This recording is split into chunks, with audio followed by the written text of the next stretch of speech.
नमस्कार प्यारे भक्तों और सखियों, स्वागत है आपका हमारे इस दिव्य सत्संग में।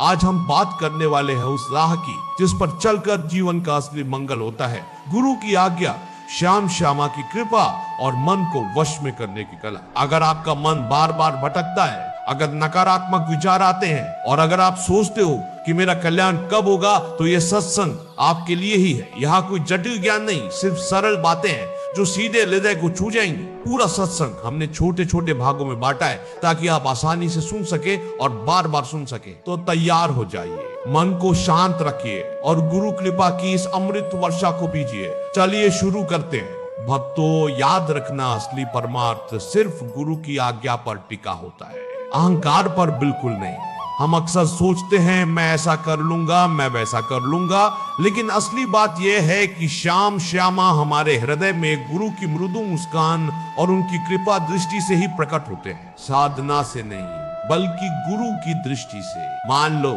हमारा पूरा जीवन यंत्र की तरह हो जाए, स्वर्ग नरक मोक्ष की कोई चिंता न हो, ना कोई आशा ना कोई भय, बस श्याम श्यामा का नाम, रूप और गुण।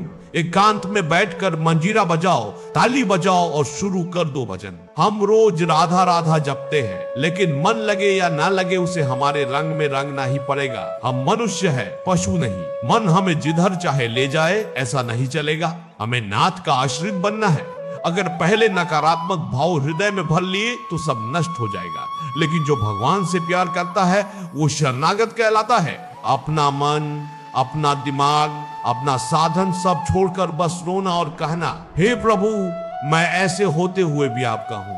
श्याम श्यामा कहते हैं, मैं सम रूप से सबके हृदय में विराजमान हूँ। न कोई विशेष प्रिय, न किसी से द्वेष। अपना सब कुछ लिए बैठे रहोगे तो शरणागत नहीं बन पाओगे। कभी तो श्री जी की तरफ देखो, रोकर कहो, तुम्हारी कृपा से ही मैं यहाँ तक पहुँचा हूँ। जैसे कोई गरीब आदमी धन कमाने के लिए मेहनत करता है, वैसे ही हम नाम, रूप, लीला और धाम में अपना जीवन अर्पित करें। मन विषयों में लगता है, उसे मोड़कर यहाँ लगाना है, लगे या न लगे हम श्री जी के हैं, यही विश्वास रखो। जहाँ मन वहाँ हम या गलत है, जहाँ हम वहाँ मन यही सही है। अपने अंदर शक्ति जगाओ, तुम परमात्मा के अंश हो। संकल्प की ताकत से अजीत को भी जीत सकते हो। गुरुदेव ने नाम दिया, मंत्र दिया, उपासना दी, इन गंदी आदतों को हृदय से नष्ट कर दो।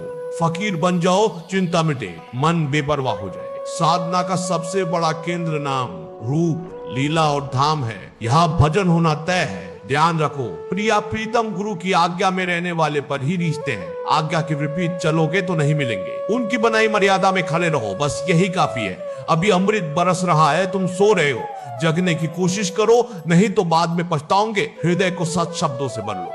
संकल्प में सामर्थ्य है, शरीर में नहीं। हाथ पैर दिए हैं तो श्री जी की सेवा करो। युगल सरकार को स्नान कराओ, वस्त्र पहनाओ, भोग लगाओ, नाम कीर्तन करो, यही तो परम पद है। बुरी दशा आने से पहले बुद्धि बदल जाती है, लेकिन नाम स्मरण चलता रहे तो कोई बुद्धि नहीं बदल सकता। नाम, रूप, गुण, लीला का चिंतन इतना शक्तिशाली है कि ब्रह्मा तक का वैभव भी आकर्षित नहीं कर सकता। पूज्य श्री आनंद सुखदास जी महाराज कहते हैं, विश्वास करो भगवान की कृपा पर।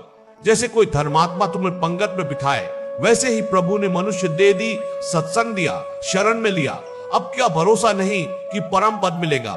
नकारात्मक सोच मत लाओ, जैसा सोचोगे वैसा बन जाओगे। इसलिए सखी, सब मिलकर नाम, रूप और गुण गाओ।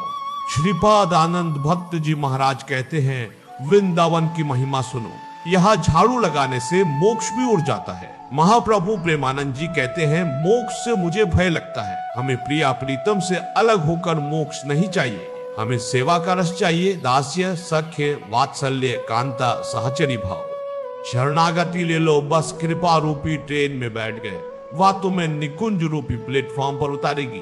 भक्ति वल्लभ जी कहते हैं, भक्त अनन्य है तो करोड़ों जितेंद्र और कर्मकांडी उसकी बराबरी नहीं कर सकते। घरनी बुरे स्वभाव की हो, लेकिन पति के सिवा और किसी को न देखे तो पति कभी नहीं छोड़ता। इसी तरह अगर हमारी अनन्यता श्याम श्यामा में है तो कल्याण हो चुका है, सूर्योदय हो चुका है। बस आंख खोलो, श्री जी की कृपा अपार धारा है, वह तुम्हें निकुंज में ही छोड़ देगी। रसिकदास जी महाराज कहते हैं, एक एक अक्षर में श्याम श्यामा विराजमान है। बस रटो, गाओ, सुनो, रस रीति खुद ब खुद समझ में आ जाएगी। जो रोज श्री प्रेम चतुरासी जी का गायन करता है वह छठ सौदात की योनियों में कभी नहीं जाएगा। इसी शरीर में युगल किशोर के दर्शन हो जाएंगे, दिन रात कालातीत स्थिति में रहेगा। गुरु कृपा ही केवलम, बस आज्ञा पालन करो, शरणागत हो जाओ, हम जैसे हैं वैसे ही भगवान प्राप्त कर लेंगे। प्यारे भक्तों, आज का सत्संग यही समाप्त होता है, लेकिन याद रखना कल्याण की फिक्र छोड़ दो, गुरु की आज्ञा में चलो, सकारात्मक सोच रखो और प्रेम चतुरासी जी का रोज गायन करो। अगर ये सत्संग आपके हृदय को छुआ हो तो लाइक करो, शेयर करो और कमेंट में राधा राधा लिखकर बताओ। अगले सत्संग में फिर मिलेंगे।